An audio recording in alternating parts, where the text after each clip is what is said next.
Okey geng, hari ini admin nak sembang satu topik yang menarik.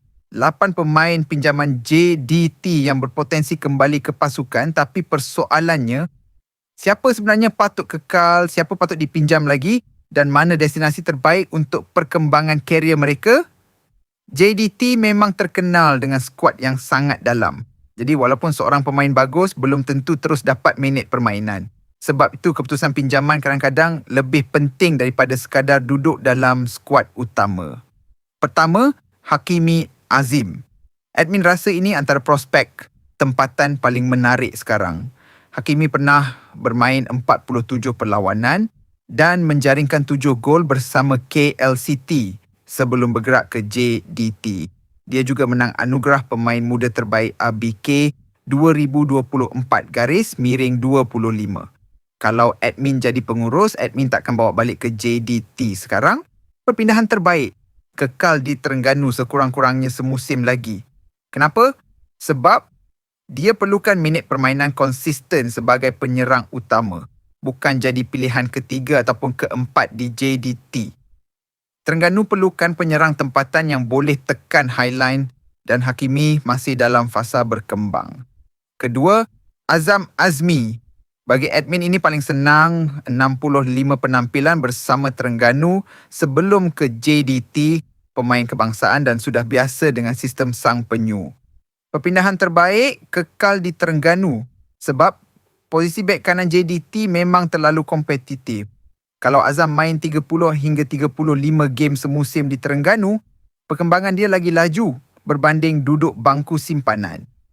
Ketiga, Ryan Lambert admin suka pemain jenis kerja senyap macam Ryan. Bukan pemain viral tapi selalu stabil. Perpindahan terbaik DPMM FC. Kenapa? Sebab liga dengan tekanan lebih rendah tapi masih kompetitif. Ryan boleh jadi pemain tengah utama dan tambah pengalaman antarabangsa. Keempat, Declan Lambert. Kalau Ryan jenis seimbang, Declan pula lebih kepada fizikal dan struktur permainan. Perpindahan terbaik DPMM FC juga. Admin rasa kalau dua beradik ni pergi sama-sama, adaptasi lebih mudah dan peluang bermain lebih tinggi. Kelima, Safawi Rashid. Yang ini ramai mungkin tak setuju dengan admin. Safawi bukan lagi pemain yang perlu dibentuk, dia perlukan tempat yang percaya dia boleh jadi pemain utama. Perpindahan terbaik, Kuala Lumpur City.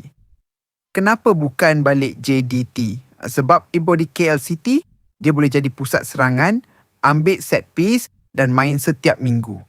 Itu lebih penting untuk hidupkan semula versi terbaik Safawi. Keenam, Gabriel Nistelrooy. Ini nama yang ramai belum cukup bercakap. Statistik dia menarik, 50 penampilan dan 24 gol bersama JDT2. Malah pernah muncul penjaring terbanyak piala MFL. Perpindahan terbaik Kuching City. Instagram. Admin rasa dia dah melepasi tahap pembangunan akademi. Sekarang masa untuk diuji dalam Liga Super secara konsisten. Ketujuh, Daniel Amir, pemain tengah yang semakin matang. Sampai masuk Fan 11 dalam ABK 2024-25. Perpindahan terbaik kekal di Kuching City. Kuching nampak sesuai untuk pemain tengah kreatif sebab mereka beri kebebasan dan minit permainan. Kelapan, Daniel Ting. Pemain yang admin rasa ramai underrated. Perpindahan terbaik, Ratchaburi. Kalau peluang ACL Elite memang wujud, ini boleh jadi langkah terbaik untuk dia uji tahap sebenar di luar Malaysia.